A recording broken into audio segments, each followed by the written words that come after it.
Queridos, imagine a seguinte situação: você chega num lugar desconhecido, um outro país talvez, ou um lugar distante aqui do Brasil. Você não conhece ninguém, absolutamente ninguém. Você é cristão, conhece a palavra de Deus, conhece o que Jesus ensina, e você não sabe naquele lugar quem é cristão, quem não é cristão. Você não vê nenhuma igreja, você não vê ninguém andando na rua com uma Bíblia na mão, portanto, você não consegue discernir sequer se alguém crê em Deus naquele lugar. Não existe nenhum sinal visível, uma igreja, uma Bíblia, e você então se muda para aquele lugar e começa a conviver com aquelas pessoas.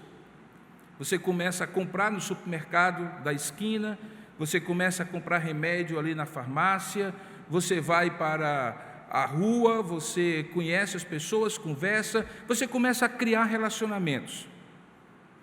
E no meio dos relacionamentos você conhece, obviamente, começa a conhecer um pouco mais das pessoas. Você vai certamente olhar e perceber que existem ali alguns momentos entre aquelas pessoas que elas não se dão muito bem. Você escuta de vez em quando alguém gritando com outra pessoa.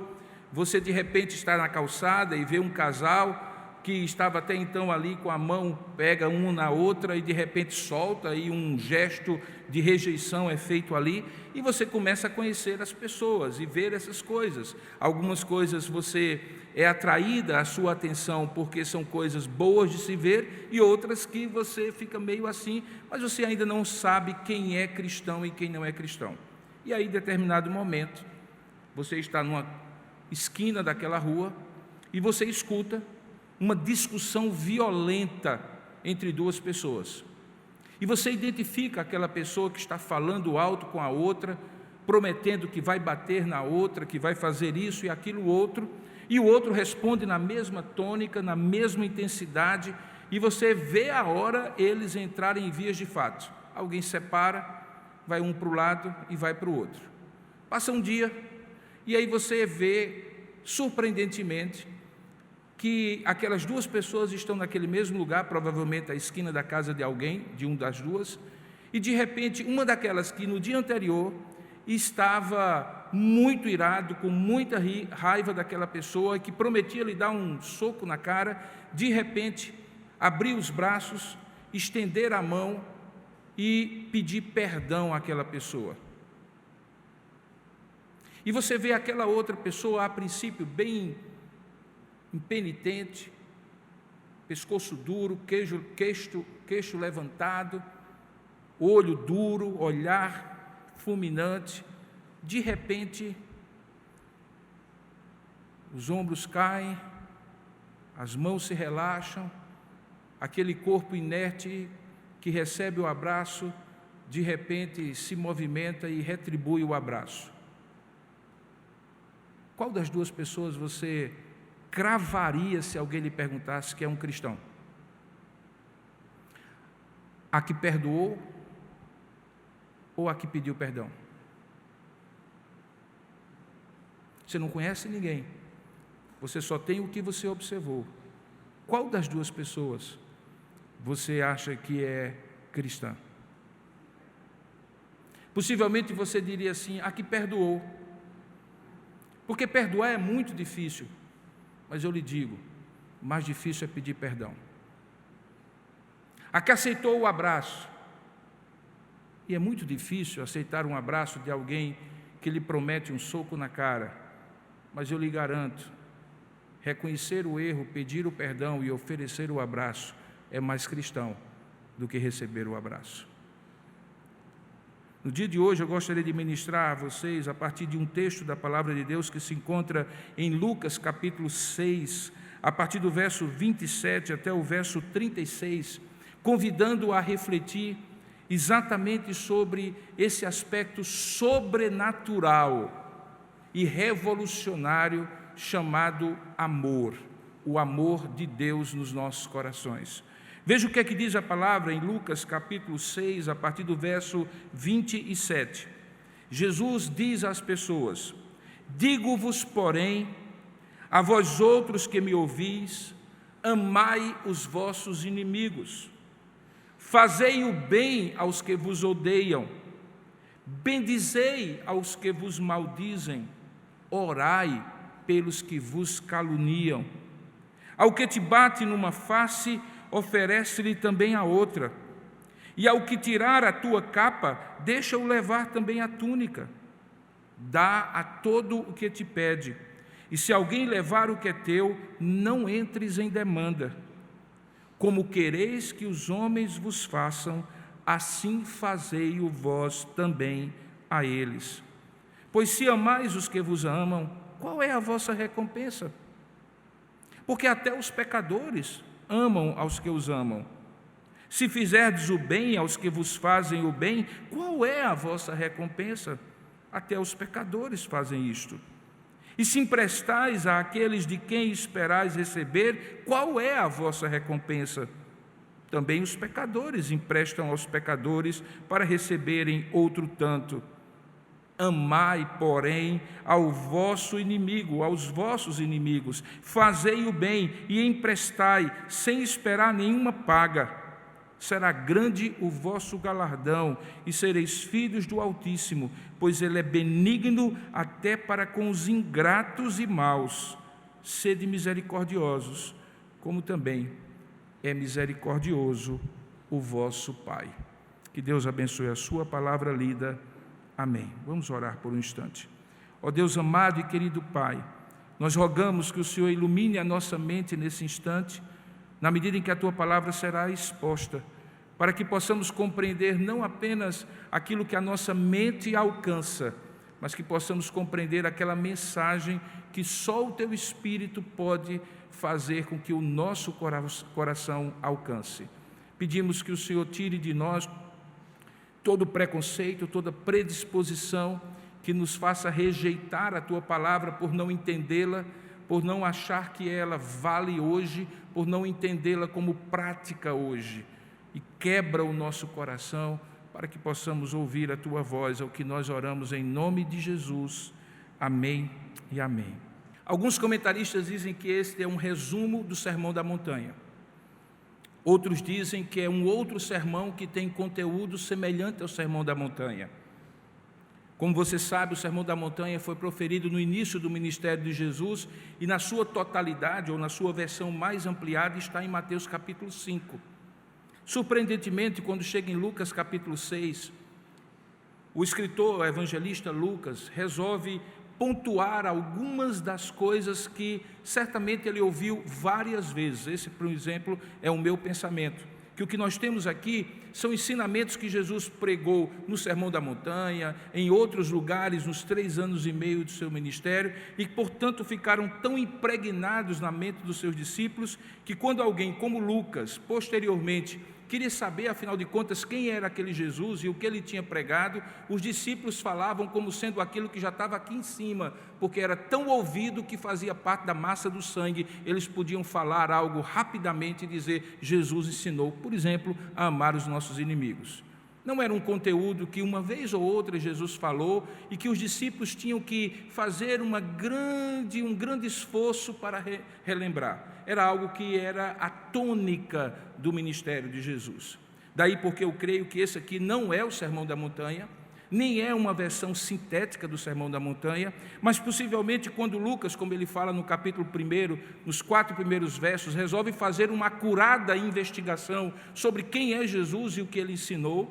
Certamente ele ouviu pessoas que conviveram com Jesus, Lucas não conviveu, e portanto aquelas primeiras coisas que as pessoas lembraram que Jesus ensinou foram exatamente essas, porque elas estão em vários lugares das Escrituras, particularmente dos Evangelhos.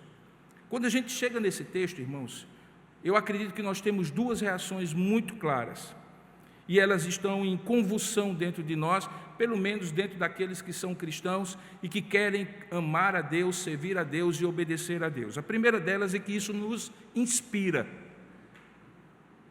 Isso nos faz dizer assim: puxa vida, que coisa magnífica, que coisa maravilhosa, que coisa diferente, que coisa destoante de tudo que a gente escuta no dia a dia.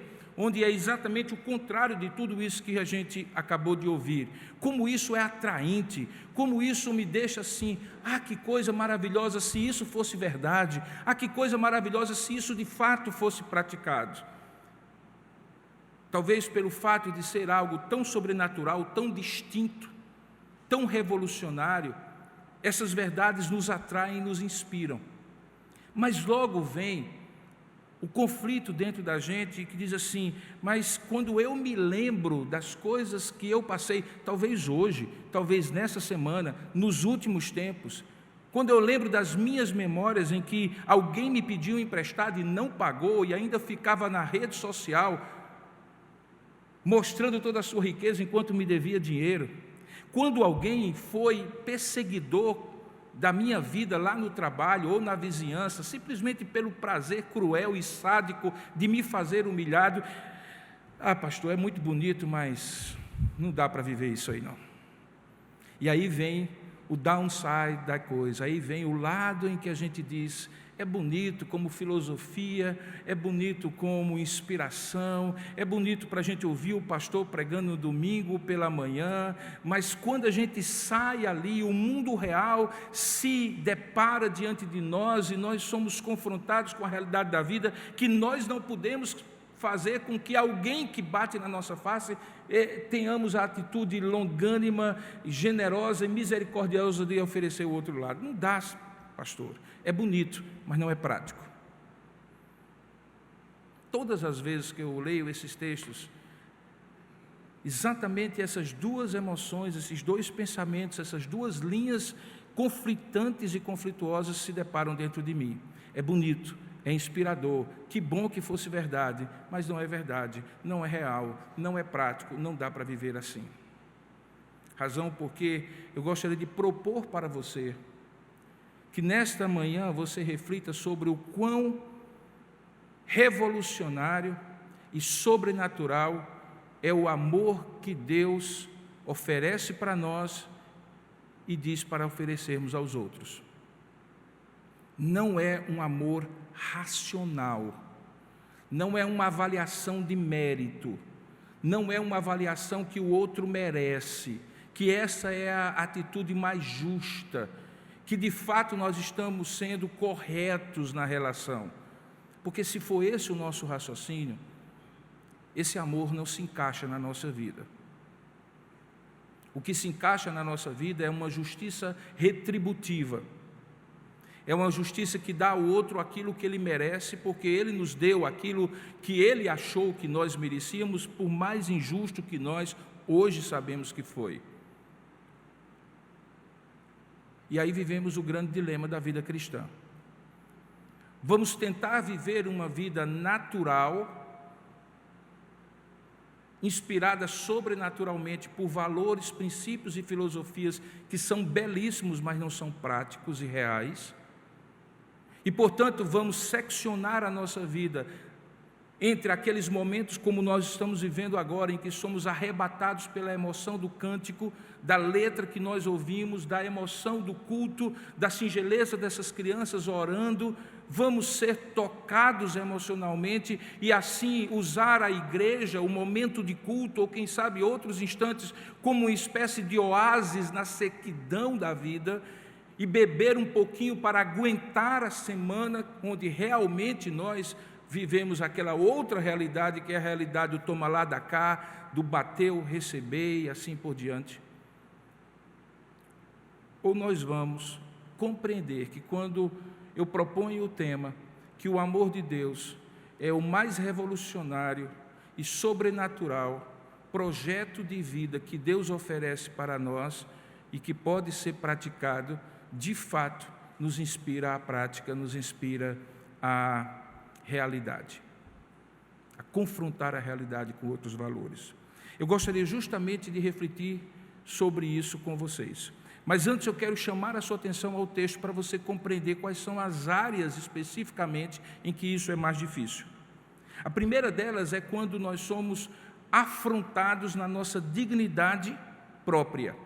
Veja que algumas coisas que Jesus coloca aqui é quando, por exemplo, ele diz nos versos 27 e 28 que nós devemos amar os nossos inimigos e fazer o bem aos que nos odeiam, e que devemos bendizer aos que maldizem e orar pelos que nos caluniam. O que é que está aqui em jogo? A dignidade que cada um de nós pensa ter ou tem diante das outras pessoas, e que eventualmente seja pelo mal que as pessoas fazem, seja pela maldição que elas proferem contra nós, seja pela calúnia que ela impinge a nós, nós somos afrontados na nossa dignidade pessoal. Nós nos sentimos injustiçados, nós nos sentimos incapazes de lidar com aquela situação, porque ela está sendo injusta, porque aquela pessoa está tendo uma imagem sobre mim que não é a realidade, porque aquela pessoa está me julgando num padrão que não é verdadeiro, e, portanto, ela está me afrontando como pessoa. Todos nós somos ensinados, de uma forma ou de outra, desde pequenininhos, certos valores que para nós estruturam a vida. Um deles é a justiça, o respeito pelas outras pessoas, a boa convivência. Tudo isso nossos pais, em tese, nos ensinam, a escola ajuda, a igreja também, e nos tornamos pessoas que estão capazes de entender o que é justo e injusto, o que é verdadeiro e o que é falso, o que é digno e o que é indigno, o que é leal e o que é desleal, o que é verdadeiro e o que é mentiroso, o que é verdade e o que é calúnia. Logo, é natural, queridos irmãos, que nós nos sintamos afrontados quando injustiças nos são feitas, calúnias nos são impingidas, tratamentos desleais nos são feitos.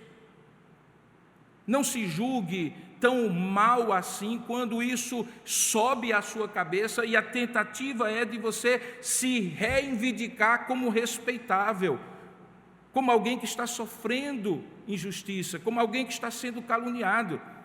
Se você não sentisse nada e tivesse uma atitude apática, de modo que o que as pessoas dissessem a seu respeito e fizessem com você não tivesse nenhum valor, você estaria num problema muito sério, ou emocional ou espiritual. Ou você teria perdido toda a capacidade de reação emocional e, consequentemente, você estaria num estado emocional disponível para todo tipo de abuso e até mesmo para sentimentos autodestrutivos, para depressões, fobias e uma série de outros males da alma.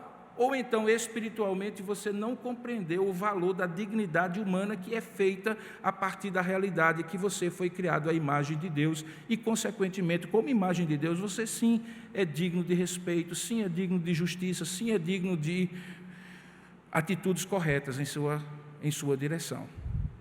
Mas eu não estou falando que o fato de você ter direito de ser natural que, compreensível que, baseado naquilo que você foi ensinado e naquilo que Deus lhe fez, toda injustiça, toda calúnia, toda difamação, todo tratamento maligno com você lhe atinja.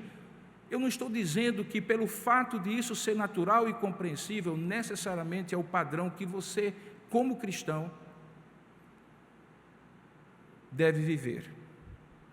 E por isso eu coloquei que essa proposta, ela não é apenas revolucionária, ela é sobrenatural. Alguém às vezes me pergunta, pastor, perdoar é difícil? Eu disse, não, é impossível. Perdoar não é difícil. Anistiar é difícil. Dar um indulto é difícil, mas perdão não é anistia, perdão não é indulto. É fácil uma autoridade dar um indulto. É fácil uma autoridade dar uma anistia, quando o crime que aquela pessoa cometeu não foi contra ela, foi contra um outrem. E ele usa a sua autoridade como representante do povo para indultar ou anistiar. Mas se você perguntar à pessoa, parente daquele que foi assassinado, assaltado, que teve o dano pessoal, você indultaria, você anistiaria? A pessoa diria, claro que não, ela tem que pagar segundo a lei. E aqui vivemos o grande dilema, é porque o perdão vai além dessas coisas que são categorias humanas, que nós até compreendemos. O perdão tem a ver com alguém sofrer o dano e, por isso, nos dar a capacidade de sofrer o dano também.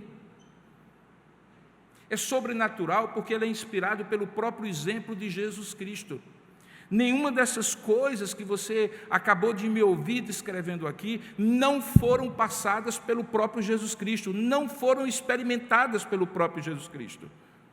Quando ele ensinava isso, ele ensinava ex cátedra, de cadeira, a partir de fato, um lugar de autoridade. Ele sabia o que tinha sido fazer o bem e receber o mal, bendizer as pessoas e ser amaldiçoado, orar por aqueles que caluniavam e fizeram o máximo, mataram-no na cruz, e mesmo assim dizer: Pai, perdoa-lhes, porque eles não sabem o que fazem. E de onde veio isso, senão do fato de que ele era Deus e de maneira sobrenatural conseguiu amar os seus próprios inimigos? É esse mesmo amor que ele sobrenaturalmente, para ele é natural, para nós é sobrenatural.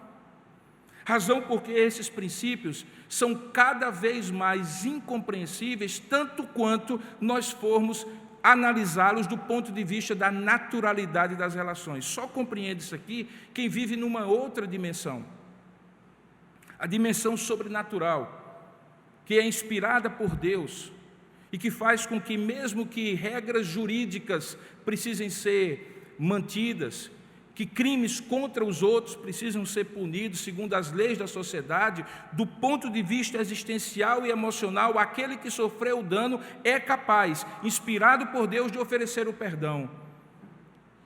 Porque nós não estamos falando de leis humanas, de relacionamentos humanos, mas de uma dimensão absolutamente sobrenatural. Perceba que, a partir do verso 29, Jesus vai além e não fala apenas da dignidade pessoal, ele fala da integridade física. Ele diz assim: ao que bate ou ao que te bate numa face, oferece-lhe também a outra.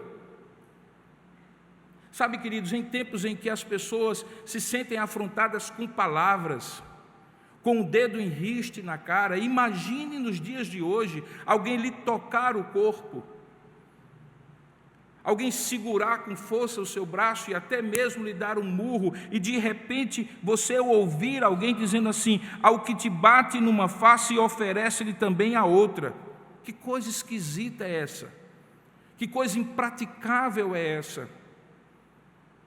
Perceba, no entanto, que o que Jesus está dizendo aqui é que até mesmo a integridade física é relativa quando eu tenho uma missão maior de apresentar a Deus e aos homens uma atitude que é sobrenatural e revolucionária, que é a atitude do amor que perdoa.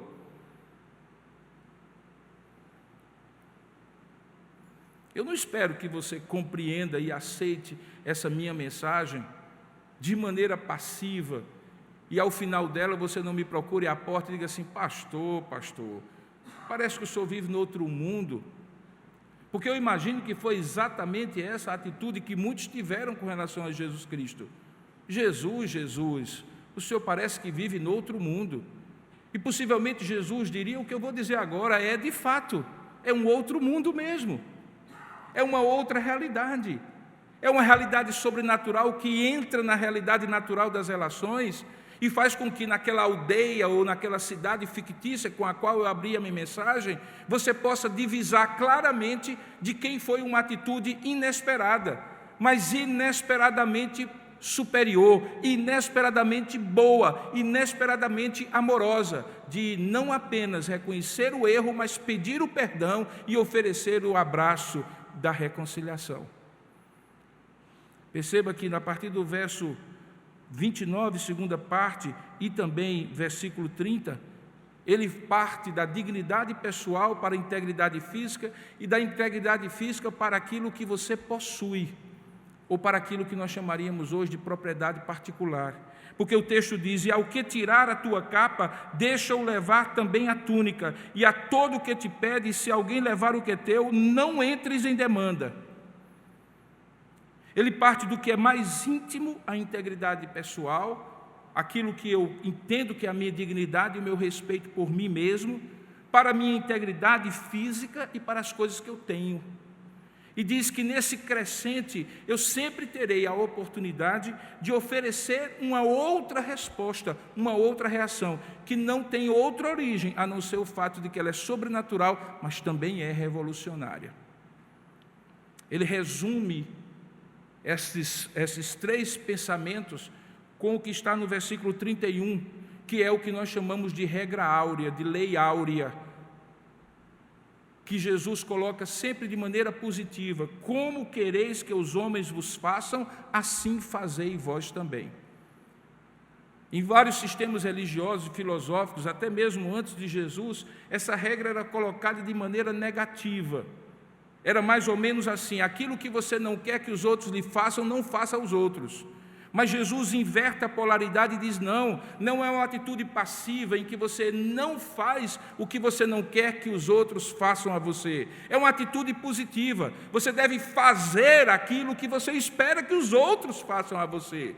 E é nesse aspecto que ele começa a dar a virada do texto, mostrando que ele não é apenas sobrenatural, este amor que perdoa, mas ele também é revolucionário, porque ele tem o poder, e preste bem atenção nisso, ele tem o poder de transformar as pessoas. Ele tem o poder de fazer, conforme o apóstolo Paulo diz em Romanos capítulo 12, colocar brasas vivas na cabeça da pessoa, fazendo-lhe que a consciência doa e ele reflita sobre a atitude belicosa, injusta, desleal que ele cometeu contra você. E é nesse aspecto que só é para quem crê mesmo, queridos, que você fazendo aquilo que é exatamente o oposto que todo mundo espera, Deus vai lá com o seu espírito na mente daquela pessoa e toca o coração dela para ela mudar a atitude para com você. Quem não acredita nisso não vai acreditar no que eu estou falando. Mas quem acredita e já experimentou isso sabe que funciona. Porque não existe coração duro, desleal, vingativo, ruim, mau, que não possa ser tocado. O homem que era mais terrivelmente inimigo de Jesus era Saulo de Tarso. Um homem que tinha prazer e por isso saiu de Jerusalém para Damasco, para aprisionar cristãos indefesos, levá-los para serem possivelmente martirizados. E no meio do caminho, Jesus chamou para si aquela vingança e disse assim: Paulo, Paulo, ou Saulo, Saulo, por que tu persegues a mim? E a partir dali aquele homem entendeu que perseguir a pessoas é perseguir ao Criador, que perseguir a filhos de Deus é perseguir ao próprio Deus, que perseguir a discípulos de Jesus é perseguir ao próprio Jesus. E quem foi que fez isso? Essa mudança revolucionou essa mentalidade e transformou o caminho de Paulo. Não foi a vingança que os cristãos fizeram contra Paulo, não foi levar Paulo às demandas judiciais do Império Romano, o que seria absolutamente justo e natural, e que em algumas situações, diga-se passagem, Paulo até usou quando cabia usar. Mas a grande lição que ele mesmo experimentou no momento transformador, revolucionário, conversão dele, foi que Jesus foi quem falou ao coração dele, e não os cristãos que nem sabiam do perigo que estava rondando-os na viagem de Paulo para Damasco. Por isso ele resume esses pensamentos numa regra que é áurea, que é superior do ponto de vista ético, do ponto de vista filosófico, mas principalmente do ponto de vista existencial e espiritual. Aquilo que quereis que os homens vos façam, fazei-o vós primeiro. Tome a iniciativa, surpreenda a deslealdade com fraternidade, surpreenda o ódio com amor, surpreenda a belicosidade com a atitude pacífica, surpreenda o outro, toque-lhe o coração de maneira sobrenatural e não natural, porque natural você sabe como é dar de volta, é retribuir, é vingar-se.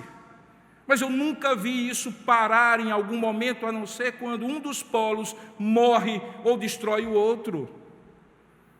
Nós não vivemos uma ética natural. Tanto é que é por isso que ele termina a segunda parte do texto, que eu ainda espero expor, dizendo assim: sede misericordiosos, como também é misericordioso o vosso Pai, porque misericórdia é o que eu estou falando, é a expressão real do amor de Deus. Tendo dito isso, a partir do verso 32, Jesus argumenta de maneira muito lógica, mas numa lógica própria, e a lógica própria mostrando que a diferença da atitude tinha a ver com a diferença da pessoa. de quem a pessoa era, ele faz uma série de perguntas, e são perguntas retóricas. São perguntas cuja resposta estão nelas mesmas, que qualquer uma pessoa que ouvisse perceberia que não tinha outra resposta a não ser aquela que a pergunta induz. Olha o que é que ele diz no verso 32. Dando as razões por que essa lógica sobrenatural é superior. Ela diz assim: se amais os que vos amam, qual é a vossa recompensa? Até os pecadores amam os que os amam. Mas se vocês se dizem meus discípulos e filhos de Deus, vocês não são pecadores, como todos os outros são, impenitentes, que não têm nenhum quebrantamento de Deus. São pecadores porque são pecadores, mas foram transformados em filhos de Deus. Vocês vão agir como pecadores ou como filhos de Deus? E aí ele continua no verso 33, se fizerdes o bem aos que vos fazem o bem, qual é a vossa recompensa? E novamente ele pergunta, ou melhor, afirma, até os pecadores fazem isso. Veja que ele vai descendo exatamente aquelas três categorias, de dignidade pessoal, integridade física e aquilo que eu tenho e que eu possuo. Depois ele diz assim, e se emprestais àqueles de quem esperais receber, qual é a vossa recompensa? Também os pecadores emprestam aos pecadores, para receberem outro tanto. Portanto, a questão é, não há como praticar essa ética sobrenatural e essa atitude sobrenatural que tem o poder de revolucionar a cabeça das pessoas, se você não for quem você de fato confessa ser, um filho de Deus, transformado pelo amor de Deus, perdoado pelo Deus que poderia se vingar contra você, que tinha todos os motivos de lhe dar a paga, de justificar você não pela morte do seu filho, mas pelos seus próprios pecados. Lembrar de como você foi objeto do amor e da misericórdia de Deus lhe ajuda a amar e a ser misericordioso com os outros.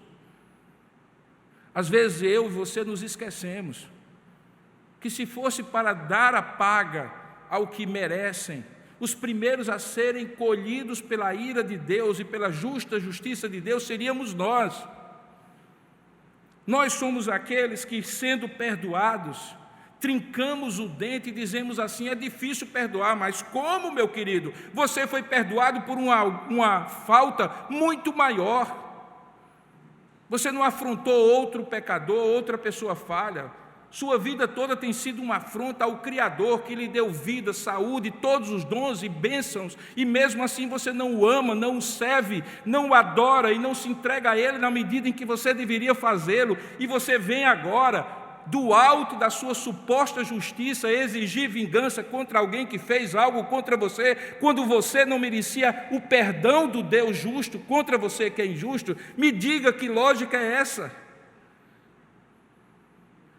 Que lógica é essa, tão pretensiosa no seu coração, que quer se vingar dos outros, quando Deus preferiu não se vingar de você e imputar no seu filho inocente o pecado que você deveria pagar? Que lógica é essa? Quando a gente está na desgraça, a gente entende isso. Quando é você que falha, quando você que é injusto, quando a sua palavra que é dura e magoa o outro, o que é que você gostaria? Que a pessoa dissesse assim, ô Robson, cara, você foi duro demais, mas eu te amo e estou lhe perdoando. Mas não, você diz, não, você foi injusto comigo, você foi desleal comigo, você agora merece uma resposta à mesma altura ou pior. Mas se eu parar e pensar quantas vezes eu fui com relação ao meu Deus, eu imediatamente entenderei que eu preciso ter uma atitude sobrenatural e revolucionária de amar e perdoar. É a razão porque Jesus encerra essa pequena parte do seu sermão aqui que Lucas registra, dizendo assim, amai porém, e o porém faz uma grande diferença, é uma outra ética, é uma outra coisa, sobrenatural e revolucionária, não está na dimensão das relações humanas. Amai porém os vossos inimigos, fazei o bem, e se você puder emprestar, empreste sem esperar nenhuma paga, pois será grande o seu galardão, e assim sereis filhos do Altíssimo, porque Ele é benigno até para com os ingratos e maus. E eu poderia acrescentar, se tivesse nessa hora do sermão, como nós, né, Senhor? Como nós, filho. Certamente Ele diria. Sede, portanto, misericordiosos, como também é misericordioso o vosso Pai. Queridos, eu estou absolutamente convencido que isso não vai impedir que as pessoas continuem sendo injustas com você. Isso não vai impedir que as pessoas não voltem a ser desleais com você. Isso não vai necessariamente funcionar na cabeça de todas as pessoas. E que, eventualmente, se você continua pensando na lógica do eu vou fazer para que as pessoas façam, saiba que, da mesma maneira como você precisará, nesta manhã, ser tocado, não pelas minhas palavras, nem mesmo pela palavra simplesmente escrita e lida, e você tendo-a ouvido, mas pelo um agir de Deus espiritualmente no seu coração, saiba que é preciso que você também não apenas faça o que é certo, mas se dobre diante do Deus que pode tocar os corações e diga: Senhor, eu vou fazer, porque eu quero obedecer a Tua palavra, mas aquilo que ele ou ela precisam ouvir, eu não tenho condição de falar nem de convencê-los, mas Tu tens. Vai e toca nos corações como tocaste no meu. Entrega isso diante de Deus. Sabe por quê? Porque na pior das hipóteses, se é que essa é a pior das hipóteses, se não funcionar no outro, fez de você uma alma leve. Alguém transformado, um verdadeiro filho de Deus. O apóstolo Paulo, e eu encerro com essas palavras, lá em Romanos 12, diz exatamente isso. Ele diz assim: tende o mesmo sentimento, em lugar de serdes orgulhosos, condescendei com o que é humilde, não sejais sábios aos vossos próprios olhos, não torneis a ninguém mal por mal, porque aí você se torna maligno. Esforçai-vos por fazer o bem perante todos os homens, e veja só o limite que ele coloca: se possível, quanto depender de vós, é você e Deus. Não tende paz com todos os homens, não vos vingueis a vós mesmos, mas dai lugar à ira, porque está escrito: a mim me pertence a vingança, eu é que retribuirei, diz o Senhor. Pelo contrário, se o teu inimigo tiver fome, dá-lhe de comer, se tiver sede, dá-lhe de beber, porque fazendo isto amontoarás brasas vivas sobre a sua cabeça. E eis aqui o princípio: não te deixes vencer do mal, mas vence o mal com o bem. Do mesmo jeito que a mentira não faz uma mentira ser descoberta como mentira, mas só a verdade prevalece, o mal não faz o maligno se tornar bom. Só a bondade tem a esperança de tocar no coração e fazer com que alguém injusto e desleal seja, de fato, tocado por Deus e transformado por Deus. Como eu falei, eu não espero que você goste do que eu falei. Jesus e eu esperamos que você experimente fazer isso. E você vai ver como a sua alma vai ser muito mais leve e o amargor da sua alma se tornará numa doçura de quem entregou a sua causa nas mãos de Deus. E Deus vai fazer o que Ele quiser, mas a sua alma já está leve. Leve pelo perdão, a expressão do amor sobrenatural e revolucionário de Deus em sua vida. Vamos orar juntos? Curva sua cabeça por um instante. Nada do que eu falei faz sentido se for só teoria. Sabe a minha esperança? A minha esperança é que o Espírito de Deus tenha lhe lembrado de situações. A minha esperança é que você tenha aí, na hora que fecha os olhos, a imagem exata das pessoas com quem você está irado, que você deseja vingar-se, que você deseja dar o troco, que você deseja amaldiçoar. A minha esperança é que essa imagem fique aí na sua memória, lembrando e incomodando você, até que você experimente fazer aquilo que Deus diz que você deve fazer. Ó Deus amado e querido Pai, nós não sentiremos paz enquanto acreditarmos nas Tuas palavras, mas não praticarmos as Tuas palavras. O conflito continuará, Senhor, no nosso coração, quando somos inspirados por esta ética sobrenatural e revolucionária que nos atrai e nos inspira. E ao mesmo tempo, quando nós vemos na prática o custo, o esforço que teremos que fazer para praticá-la. Porque nós não temos essa capacidade, Senhor. Nós clamamos a Ti. Pai, derrama o Teu amor no nosso coração, pelo Espírito Santo que nos tem sido dado, de tal maneira que possamos ver o conflito que hoje atormenta a nossa alma, a ira que nos faz trincar os dentes e desejar retribuir e vingar-se de alguém, de uma outra perspectiva, Pai. Ajuda-nos a nos ver no outro e ajuda-nos a ver-Te no nosso lugar. E pensarmos assim: o que Jesus faria comigo se eu fosse a pessoa que merecia a retribuição, a vingança? Ajuda-nos, ó Pai. Dá-nos a Tua graça e o Teu poder para não apenas acreditar nas Tuas palavras, mas vivenciá-las e praticá-las pela Tua graça e pelo Teu poder. É o que nós oramos em nome de Jesus. Amém e amém, Senhor.